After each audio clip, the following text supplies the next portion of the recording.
Masyado tayong tamad, kaya yung mga kino-comment natin irrelevant of out of no.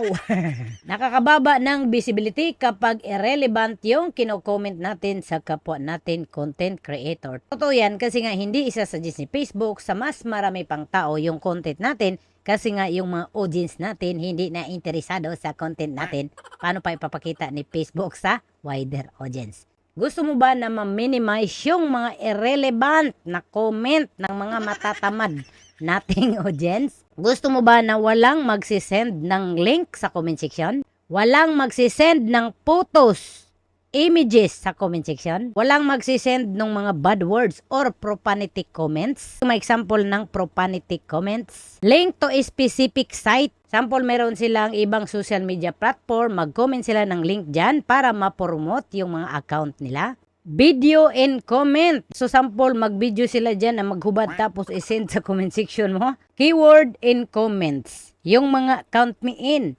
Race back to race back. Let's grow together. CMI. Explain ko lang sa inyo ha para mas maintindihan ninyo. Itong link and comment, naaabuso din ito. Sample, may hacker dyan or may scammer dyan na mag-comment sa atin, maglalagay ng link tapos sasabihin nila, magbibigay ako ng pera, pindutin nyo itong link. Yung mga audience mo na nakakapanood dyan sa video mo at nag-comment din, posible nilang makita.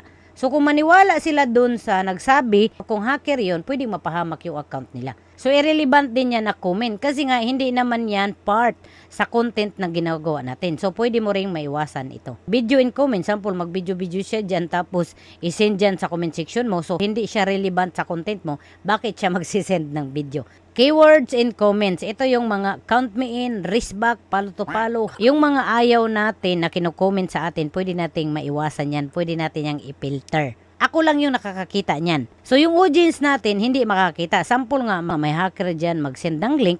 Ako lang nakakakita niyan. So pwede ko yang i-delete or i-block ko siya agad-agad. Yung audience ko, hindi na sila mapiktuhan. Kasi hindi nila nakikita yan eh. Applicable ito sa profile at page. So pumunta lang tayo sa my monetization tools natin. Scroll down. Dito tayo sa my tools.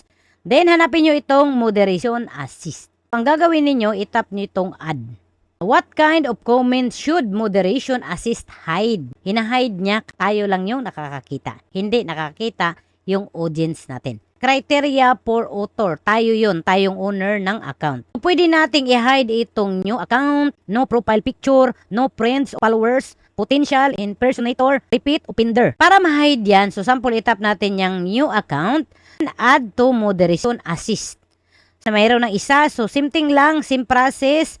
Add to moderation assist, add to moderation assist. So, napapansin nyo, meron na siyang blue check din. Same thing lang. Ka-blue check na lahat. So, mahahide na yan sa audience natin. Tayo lang yung makakakita. Ito naman tayo sa may baba.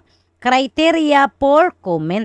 Kung ayaw nyo nga na mayroong maglagay ng link sa comment section, ayaw nyo na may mag-send ng mga photos sa comment section, ayaw nyo na may mag-send ng mga bad words sa comment section, ayaw natin na mag-promote sila ng social media platform kasi nga irrelevant sa content natin, video and comment para hindi din sila makasend ng video, keywords and comment, yung mga race back, palo to palo, count me in, let's go, let's grow. Same process lang gagawin nyo, no? So, link and comment, add to moderation assist, same thing yan, ganyan lang. Add to moderation assist, then ganyan na. So, lahat ito ha, 11. Ka-blue check na siya lahat. So, itong comment has certain keywords. Ito yung mga irrelevant na comment. Yung wristback, count me in, hug to hug, what's to what. So, pwede nyo itap yan. Comment has certain keywords, so none. Meron talaga ito. Kaso nga, dahil nga sa tutorial na to, gitry ko siyang i-delete para nga ipakita sa inyo. Tapos ngayon, hindi ko na siya maibalik. Para may idea kayo ha, ipapakita ko sa inyo yung isa kong account, Tomboy TV 2.0. So, dito tayo sa comment has certain keywords. So, itap natin yung pencil, no? Edit. Comment has certain keywords 7. Palo back, palo to palo, done, RB, race back, if to if, count me in. So, ganito din yung sinulat ko sa Tomboy TV ko. Kaso nga, dahil nga dito sa tutorial ko, dinilit ko para ipakita sa inyo. Tapos, hindi ko na maibalik. Itong account ko na Tomboy TV 2.0, sample may mag-comment dyan ng palubak, ako lang yung nakakakita. Yung audience ko, hindi yan makakakita. Kasi nga naka-hide. Kung ano yung words na isusulat ninyo, kung i-comment nila yan, ma-hide yan. Kayo lang yung makakita. yung audience niyo hindi yan nakakita. Bumalik tayo sa Tomboy TV ko, no? Dahil nga itong tutorial ko, so gusto kong ipakita sa inyo kung paano ang proseso. Gitry ko dinilit lahat, so nawala na siya. Kahit magsulat ako dito ng mga keywords, yung wristback, count me in, hug to hug, hindi ka na ako makasulat. Hindi ko alam no kung glitch or error. So kayo dyan, itry ninyo kung makasulat kayo. So itong account ko, babalikan ko lang next time, no? Kung bakit ganito hindi na ako makasulat. So lahat ng i-comment nyo dyan, wristback, count me in, CMI, makikita na yan ng audience ko. Kasi nga, wala na akong nakahide dito na keywords eh. Okay lang naman sa inyo na puro irrelevant yung i-comment ng audience. Wala naman siyang problema.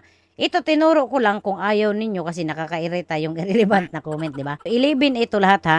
So, mamili lang kayo dito. Sample, ayaw mo yung comment has a video. So, pwede mo yung itap yung pencil, then delete.